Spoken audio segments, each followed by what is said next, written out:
everyone, I'm Josh Keithley. I'm a professional pickleball coach. Hi, I'm Mike Fahey, and I am also a professional coach. So today we're going to dive into kind of specifics on paddles. We're going to go into different tours and leagues out there and some new rule changes that were in 2023. So we're going to dive into all of them that we got here. Yeah, it should be exciting. We've got the Carbon and Gearbox and also Vatic here to talk about different models on the different brands. So we can get right into that.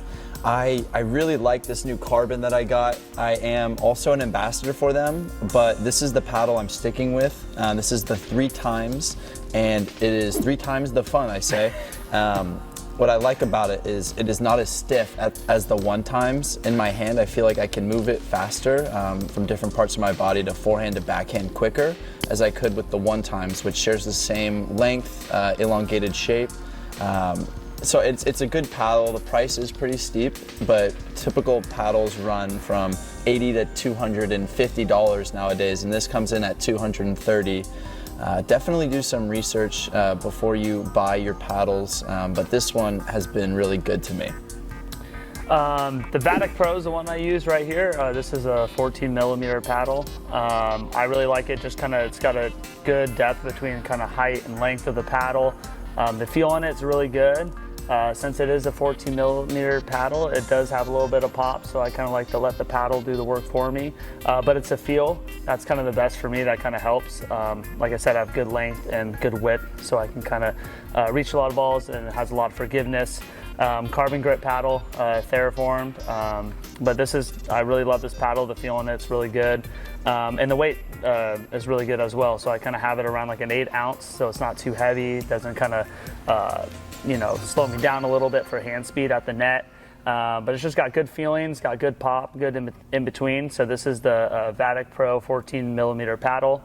They also kind of have the V7, which is kind of more of like your elongated shape, which is kind of like Mike's Carbon paddle.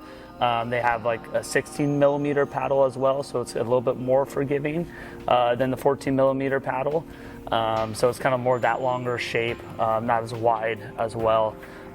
Both of these are around the $140 range, so it's really good price-wise, especially in this market today. A lot of them are going like $200. They just kind of released their new one, which is the Prism as well. So this is more kind of your affordable option, so it's $100. Very good paddle, and it comes in like a 16 millimeter.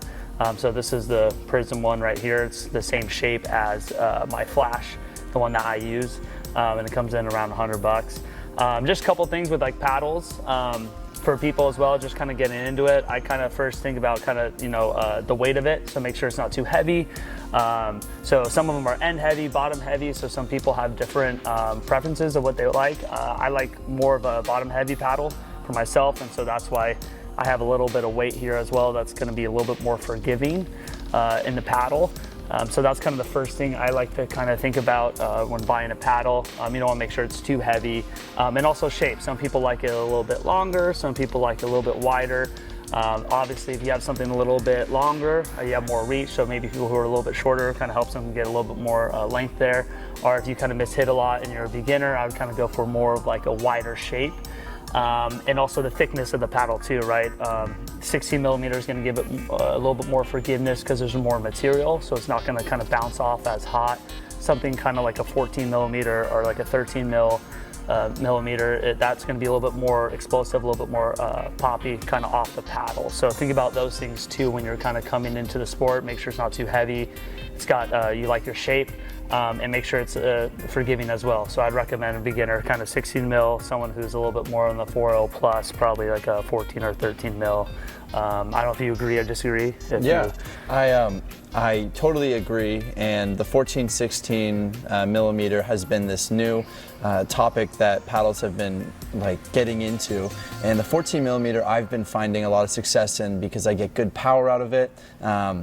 And it's just a little bit lighter for me because when I'm at the net playing doubles, I want something that I can move my hand around quickly. And I prefer the 14 millimeter and then 16 millimeter for singles, just because I like to hit the ball harder and keep it in without having it just fly right out. if I was a beginner on this market, this new Vatic Pro Prism is very interesting to me.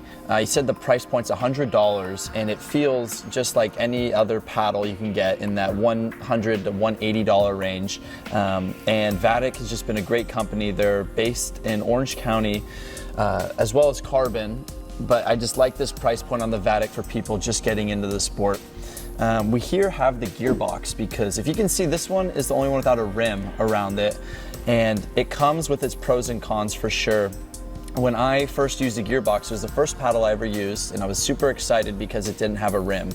And it actually turns out that if you don't have a rim and you hit that part where the rim should be, the ball still just dies, especially on this rimless paddle. I mean, the ball dying, it just means that once it hits that area, it won't give you much forgiveness. You need to add lead tape.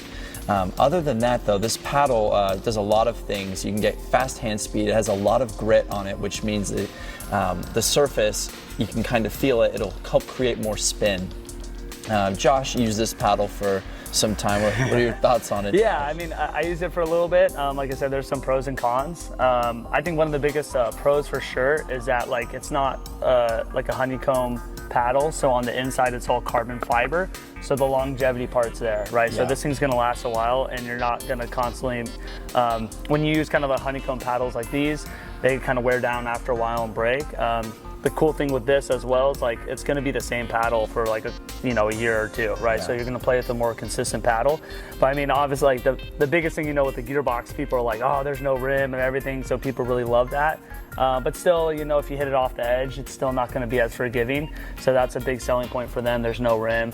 It's kind of interesting on the inside, there's these tubes. They kind of have like the carbon tubes. So what I kind of noticed is like when you're hitting with it, the spin's good, but you kind of have to make sure you hit it hard so it kind of goes into those tubes.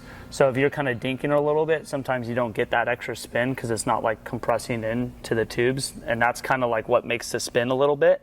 I would say that's the biggest pros, the longevity, maybe a little bit of spin. But since it is all kind of carbon fiber, the forgiveness is a little bit not there, kind of like the carbon paddles. I think that's why the whole world is pretty much using these carbon grip paddles right here, because the feel on it is just so good. You kind of generally know where your ball is going. This kind of has a little bit more of like a harder feel to it for sure. So that's kind of a big difference between those paddles. So I mean, Gearbox, some people really love them. This is also a 14 millimeter. They also have other options where it's a little bit thinner, like 11 a millimeter. So some people, that I'd say a lot of tennis people like those paddles for sure, just because it's kind of similar, that they're used to playing. So that's kind of different options here. We kind of got the Gearbox, we got the Carbon, we got the Vatics here. So those are kind of hot paddles, I would say, in the market. And definitely I'd say if you're kind of getting into it, I would try a carbon grip paddle just because the feel is really good. That's why they're so hot right now, and the spin on it's really good as well. So those are some great options for paddles.